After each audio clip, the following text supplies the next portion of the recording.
আমি সুপারম্যান, আমি লাল ইটটা ভাঙলাম, সাদা ইটটা ভাঙলাম। ও মা, এটা কি? এটা তো আমি ভাঙতেই পারলাম না।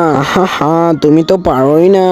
ক্যাপ্টেন আমেরিকা, তুমি ভাঙো। এই দেখো ভাই, আমি ইট ভাঙার জন্য মেশিন নিয়ে এসেছি। লাল ইট ভাঙলাম, সাদা ইট ভাঙলাম। ও মা, এই কালো ইটটা তো এই মেশিন দিয়ে ভাঙবে না, এটার জন্য বড় মেশিন আনলাম, এটা তো ভাঙতেই চাচ্ছে না।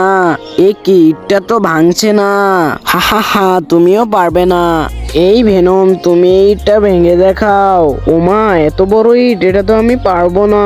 তুমি তো পারোই না ভেনম। এই হাল্ক, তুমি এটা ভেঙে দেখাও। এটা তো আমি ভাঙতে পারবো না। দূর, কেউ পারে না। এই স্পাইডারম্যান, তুমি ভাঙো। ও বাবা, এত বড় ইট, এটা তো আমি ভাঙতে পারবো না। বন্ধুরা, তোমাদের সাহায্য লাগবে। তোমরা ভিডিওটাকে লাইক করে চ্যানেলটাকে সাবস্ক্রাইব করে দাও, তাহলে আমি ইটটা ভাঙতে পারবো। তোমরা সাবস্ক্রাইব করে দিয়েছো আর আমার শক্তি ফিরে এসেছে। এটা তো আমি ভেঙে পৃথিবীর বাইরে পাঠিয়ে দিলাম।